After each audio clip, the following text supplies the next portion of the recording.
Welcome to another edition of America in Black. I'm CBS News correspondent Jerika Duncan. It's any family's worst nightmare. Someone you love never makes it home from school, work, or a walk with friends. In this country, Black women and girls are disproportionately represented among those who are missing, and they're less likely to get the resources and media attention needed to bring them home. Often, the work to find our Black women and girls falls on grieving families.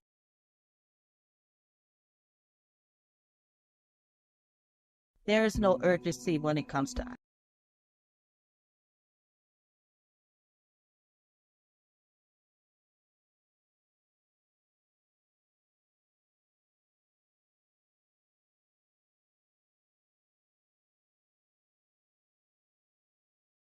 Shakimia Pate has been missing since 1998, 8 years old.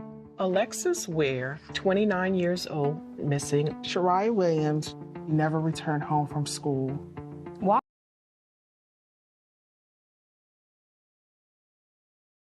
Black women missing in this country is an enduring epidemic. They make up roughly 7% of the population, but in 2022 represented over 35% of missing women and girls. On average, cases involving Black women stay open 4 times longer than other cases.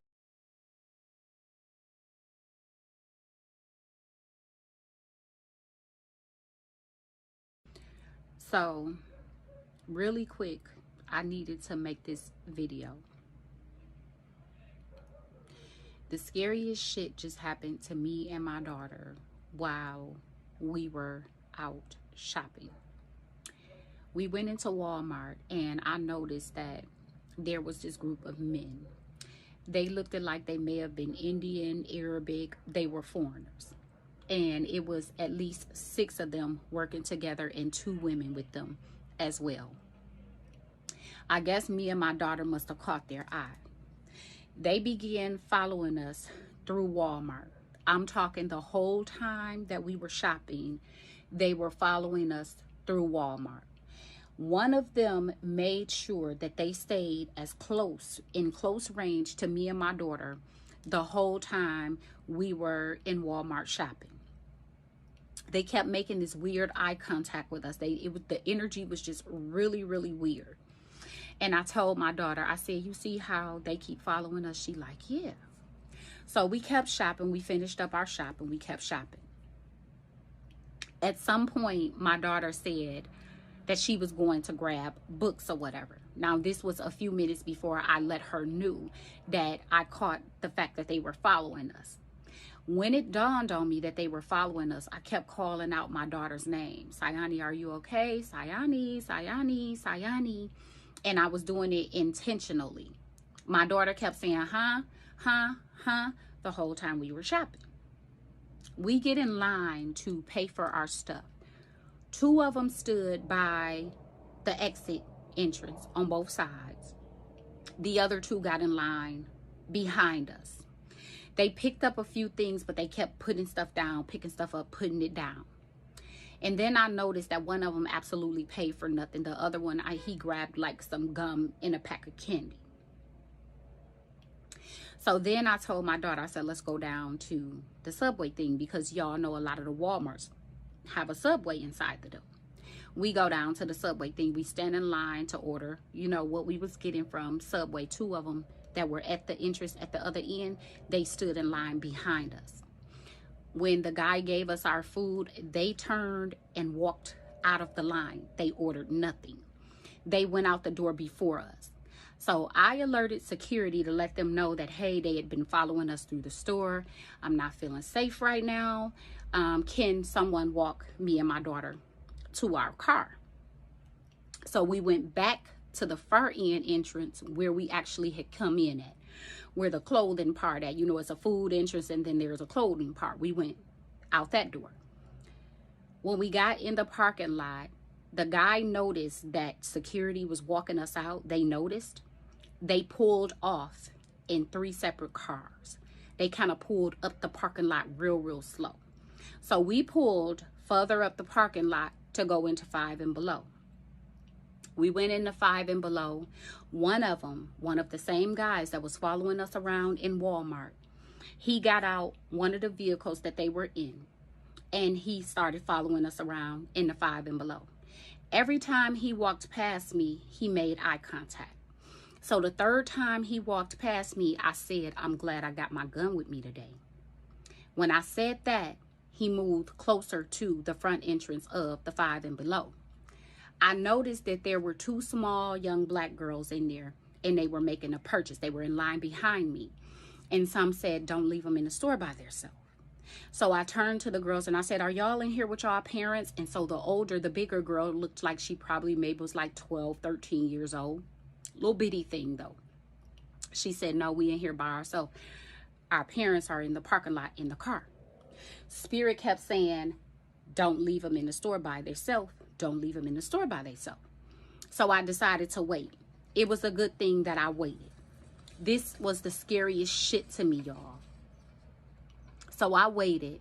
Just so happens the little girl was short 45 cents on whatever they were paying for. I gave her the 45 cents. I said, I'm going to walk y'all to the car. So I made my daughter get in the car and I locked the doors.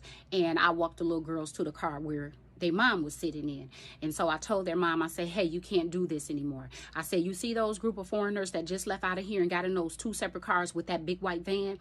I said, they followed me and my daughter all around Walmart, and then they followed us down here. I said, they're looking for their next victim. This is a message to you black mothers and y'all younger women that are shopping. If y'all little bitty things like me and y'all don't have weapons on y'all, be aware. This happened on 12 Mile and Van Dyke in, I think that's Warren city limits in Michigan. You women, be more vigilant. Pay attention to your surroundings when you're out in these shopping stores and you're shopping and you noticing a group of foreign men, and they're following you through the store and they're constantly making eye contact with you. Be alert security. Alert security. These motherfuckers was looking for their next victim. Thank God that my intuition picked up and I caught it, because it could have been me and my daughter, or it could have been those two little babies that was in the Five and Below that we went into.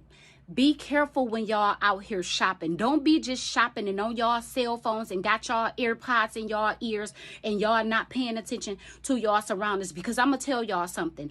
Us black women and children, we are the last to be looked for. We are the last to make the news. We are the last ones they form search parties for. Be vigilant and pay attention to y'all surroundings. And if someone is following y'all through the store, and by the grace of God, we made it out safe, but we could have been their next victims. And when y'all come out the store to y'all cars, if there's any type of money on your windshield or in your door handle, do not touch it. Do not touch it. I am dead ass serious. My heart is still racing from this incident. Be careful, black women. Be careful. And stop letting y'all kids roam through these stores by themselves. They are not safe anymore. Human sex trafficking is real. It's real. And just like they snatching those kids, they are trying to snatch adult women, catching them by themselves too. It ain't no hell in the way them babies would have been able to fight off 6 grown men trying to kidnap them. Stop letting y'all kids walk up and down these streets by themselves, roam these stores by themselves. They are no longer safe. They snatching boys too. Please be careful when y'all out shopping.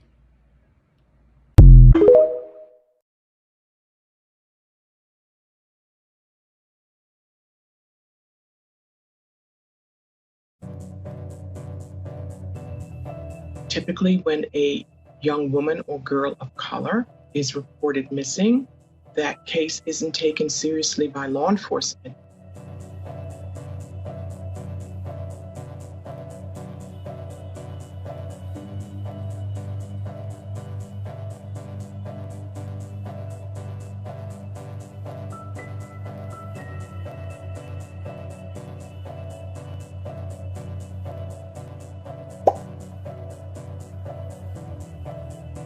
the media has a fascination with young white women and girls that go missing. And they're typically blonde, blue-eyed, described as very attractive. Our young girls and women are not seen as victims. They're oftentimes adultified. They're fast and they're getting what they deserve. That is so untrue.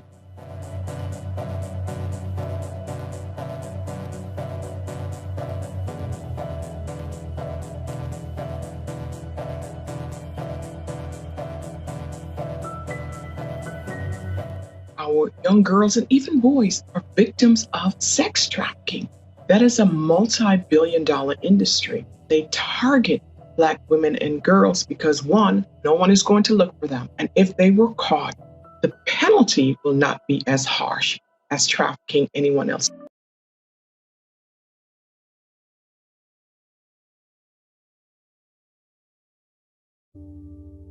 Everything anecdotally that I have heard and everything that experts have told me has shown that missing Black children are more likely to be labeled runaways than missing white children. Salt Lake City is consumed by the disappearance of a teenage girl. A massive multi-state manhunt is underway. 14-year-old Elizabeth Smart is still missing. About a month after Alexis disappeared, Elizabeth Smart disappeared from her home in Utah. Elizabeth Smart's case hit national news almost immediately. How could it happen right in her own bedroom in an affluent community? Who could have done this? Within 24 hours of her disappearance, her family members were on at least 3 national cable news broadcasts. Elizabeth, if you're out there, we're doing everything we possibly can to help you. Although the local media really covered Alexis's case a lot, the national media didn't. Alexis's story didn't make the national news until 6 weeks after she had disappeared. And it's important for the national media to get involved because when people go missing, they don't necessarily stay in the same city that they were taken from or that they disappeared from.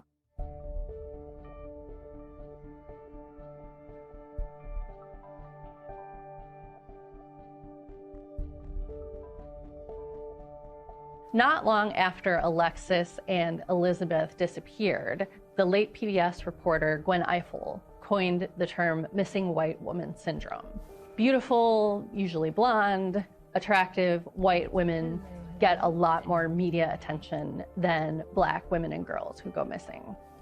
I can name several white women who have gone missing in the past 20 years. Natalie Holloway, Lacey Peterson, Gabby Petito.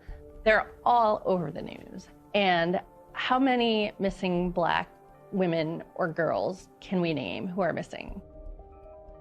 All the research that I've seen and all the experts that I've talked to have said that white girls are looked at as helpless and as victims and as people in need of protection, whereas Black girls are adultified and looked at as responsible for their own disappearances in some way.